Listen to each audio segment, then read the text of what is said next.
खुदा निहायत बुजुर्ग, कुदरत में बढ़कर सबसे अजीम है। उसने सब चीजें अपने कलाम के वसीले से पैदा की। आसमान उसके जलाल को जाहिर करता है और फजा उसकी दस्तकारी दिखाती है।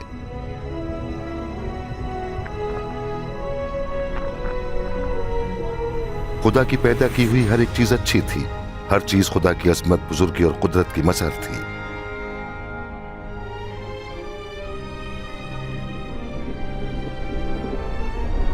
खुदावंद खुदा ने मुख्तलिफ अक़साम के पौधे और हैवानात पैदा किए।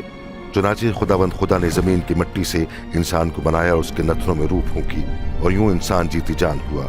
इस पहले इंसान का नाम आदम था। और फिर खुदावंद खुदा ने आदम पर गहरी नींद भेजी और उसकी पसलियों में से एक को निकालकर उससे एक औरत बनाई, ताकि वो आदम की बीवी और साथी हो। ये औरत हव्वा कहलाई, जो दुनिया की पहली खातून थी। चुनांचे खुदावंद खुदा ने आदम और हव्वा में अपनी कुछ सिफात भी मुंतकिल कर दी, ताकि वो खुदा के साथ खुशगवार और करीबी ताल्लुक रख सकें। वो उस खूबसूरत बाग अदन में जो उनके लिए तैयार किया गया था, खुदावंद खुदा के हुजूर शादमान थे। वहां पर ना तो कोई दुख तकलीफ थी और ना ही मौत।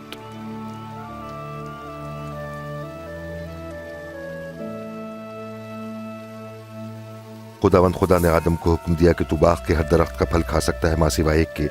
अगर तूने उस ममनुआ दरख्त का फल खाया तो मर जाओगे। लेकिन एक दिन शैतान के वरगलाने पर हव्वा ने फल तोड़ा और खाया और अपने शौहर आदम को दिया, और उसने भी खाया। उन्होंने ऐसा किया क्योंकि उन्होंने खुदा की बात से ज्यादा शैतान की बात को तरजीह दी। इस फेल की वजह से उनका रिश्ता खुदावंद खुदा के साथ कायम न रहा, क्योंकि खुदा पाक है, इसलिए गुनहगार उसके हुजूर ठहर नहीं सकता।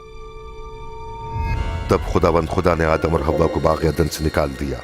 उन्होंने खुदा की हुक्मदूरी की थी, इसलिए उन्हें शर्मिंदगी का सामना करना पड़ा। इसके नतीजे में आदम और हव्वा और उनकी नस्ल ने दुख और मौत की सजा पाई।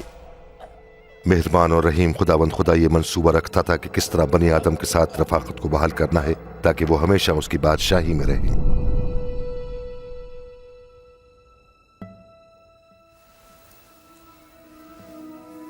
कलाम मुकद्दस में खुदावंद खुदा अपने मंसूबे को यूं जाहिर करता है कि बनी नौ इंसान जिस सजा के मुस्तहिक है, उससे उन्हें निजात दिलाए, ताकि उनके गुनाह और शर्मिंदगी मिटा डाले और इंसान फिर से खुदा की बादशाहत में रह सके। खुदा ने अपने इस मंसूबे का कुछ हिस्सा अपने बंदे अब्राहम पर जाहिर किया।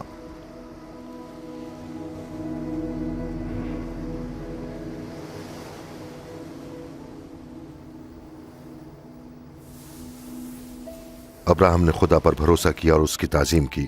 खुदावंद खुदा ने अब्राहम को बरकत बख्शने और उसके वसीले से अक़वाम आलम को बरकत देने का वादा किया। खुदावंद खुदा ने यह भी वादा किया कि मैं तेरी नस्ल को बढ़ाते बढ़ाते समंदर के किनारे की रेत और आसमान के तारों की मानंद कर दूंगा। अब्राहम खुदा पर ईमान लाया, जिसकी वजह से खुदा ने उसे अपने नेक बंदों में शामिल कर लिया।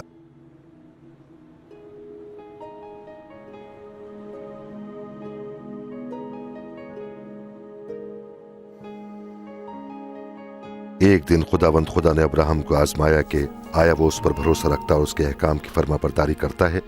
खुदावंद खुदा ने अब्राहम से फरमाया कि अपने बेटे को मेरे लिए कुर्बान कर दे। अब्राहम जानता था कि इसी बेटे के वसीले खुदा ने उसकी नस्ल बढ़ाने का वादा किया है। तब भी अब्राहम ने खुदा पर भरोसा किया और उसकी फरमा बरदारी की, इसलिए वो अपने बेटे को खुदावंद खुदा के लिए कुर्बान करने को तैयार हो गया।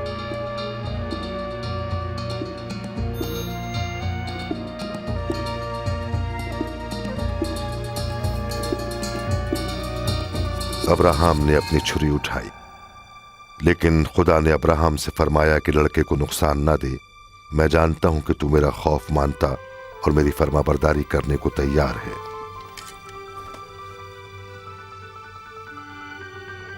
फिर अब्राहम ने निगाह की और अपने नजदीक एक मेंढा देखा जिसके सींग झाड़ी में अटके थे। तब अब्राहम ने उस मेंढे को लिया जो खुदा ने मुहैया किया था और उसे अपने बेटे के बदले खुदा के हुजूर कुर्बान कर दिया।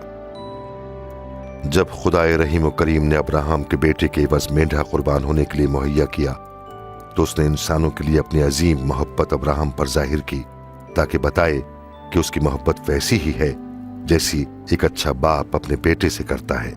इस वाक़े के जरिए खुदा ने जाहिर किया कि उसने बनी नौ इंसान के गुनाहों के लिए एक ही कुर्बानी का इंतजाम कर रखा है। खुदावंद करीम ने कलाम मुकद्दस में जाहिर किया कि वो एक बेगुनाह शख्स को बनी आदम के गुनाहों के एवज मौत का वारा करने भेजेगा, تاکہ وہ بنی آدم کے گناہ اور شرمندگی دور کرے۔